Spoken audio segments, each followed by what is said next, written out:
Dictation अभ्यास के लिए हमारे चैनल को सब्सक्राइब करें। चलिए शुरू करते हैं। प्रतिलेखन संख्या 94। मानक रेडी स्टार्ट।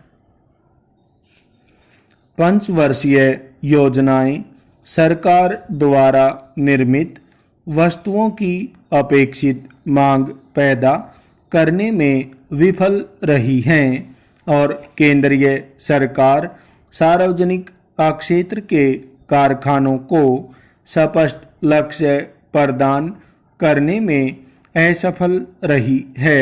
पूर्णविराम। ठीक 1948 के औद्योगिक नीति प्रस्ताव से लेकर मैं सरकारी कारखानों के इतिहास का अध्ययन कर रहा हूँ।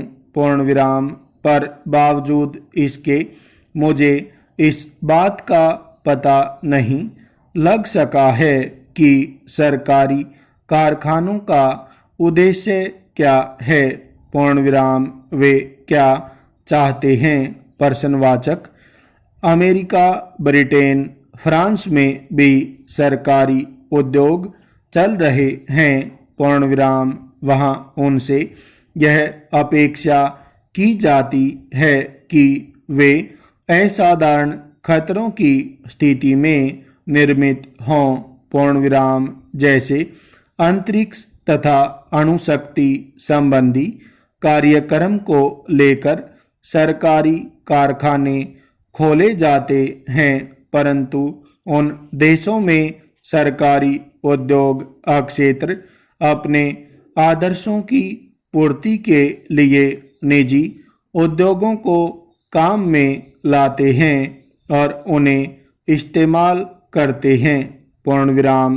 कुछ लोग कहते हैं कि सरकारी उद्योगों का उद्देश्य समाजवादी समाज का निर्माण करना है और राष्ट्रीय उद्योगों में आदर्शों की ऊंची गद्दी पर बैठकर आर्थिक प्रगति लाना है। पूर्णविराम। चौथी योजना तक तीनों योजनाओं के कागज भी बहुत कुछ सार्वजनिक क्षेत्र के कारखानों के अतिरिक्त मांगों पर निर्भर करते आ रहे हैं। पूर्णविराम। मैं पूछना चाहता हूँ, आदर्शों की ऊंची गद्दी क्या है और वह किस उद्देश्य से है। प्रश्नवाचक। मेरे विचार में सरकारी कारखानों को केवल लाभदायकता के मानदंड से मापना ठीक नहीं। पूर्णविराम। हिंदुस्तान इस्पात को देखिए। पूर्णविराम। इसका उद्देश्य था देश में इस्पात की आवश्यकताओं को दृष्टि में रखते हुए और अर्थव्यवस्था के आम विकास की आवश्यकता के अनुसार इस्पात की कई किस्मों को काफ़ी मात्रा में तैयार करना लक्ष्य था। पूर्णविराम। यदि केवल लाभ के लिए यह कारखाना खोला गया होता तो इसकी शकल सूरत कुछ और ही होती। पूर्णविराम।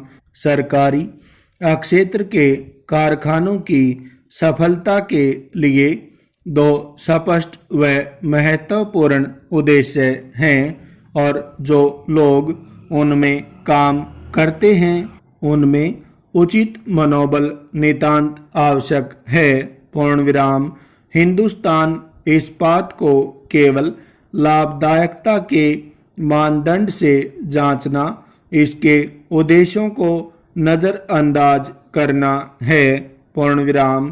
पहला उद्देश्य है कि उचित मूल्य पर देश को इस्पात मुहैया करना और विदेशी मुद्रा के खोने को रोकना, न केवल मुनाफा कमाना।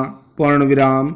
यदि यह कारखाना मात्र लाभ के लिए खड़ा किया गया होता तो आर्थिक प्रगति रुक जाती। पूर्णविराम।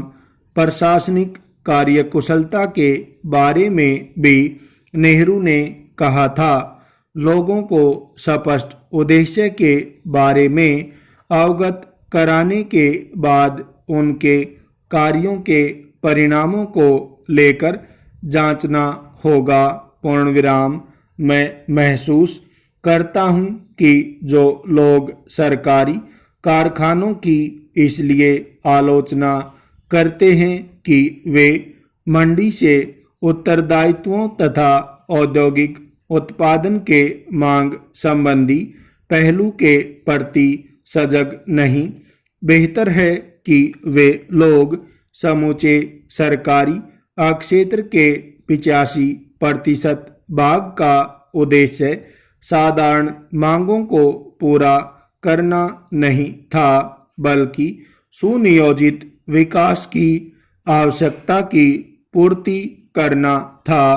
पूर्ण विराम। परंतु योजनाएं अनुमानित मांग पैदा करने में विफल रही हैं। पूर्ण विराम। यदि योजना ही विराम बिंदु पर पहुंच जाती है, तब सरकारी क्षेत्र से क्या अपेक्षा करते हैं? प्रश्नवाचक। आपने सरकार की गद्दियों पर विराजमान होकर सरकारी उद्योगों में उत्पादन के इस्तेमाल के लिए मांग और वातावरण को तैयार नहीं किया। पूर्ण विराम। और फिर ऊपर से सरकारी क्षेत्र की आलोचना की जाती है और सरकार भी इस आलोचना में शरीक हो जाती है।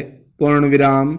जहाँ तक वित्त मंत्रालय का संबंध है, वह खर्च और उत्पादन खर्च के अनुमानों को सीमा तक परियोजनाओं की रिपोर्टों में दिलचस्पी रखता है। पूर्ण विराम। इसमें परीक्षा के तौर पर चलाए गए कारखानों जैसी बातों को किसी गिनती में नहीं रखा। पूर्ण विराम। इसने उचित मूल्य नीति के प्रति भी ध्यान नहीं दिया। पूर्ण विराम। परिणाम यह हुआ कि कई सरकारी कारखानों में गलत आदमी नियुक्त किए गए। पूर्ण विराम। इस पर उचित ध्यान दिया जाए। पूर्ण विराम।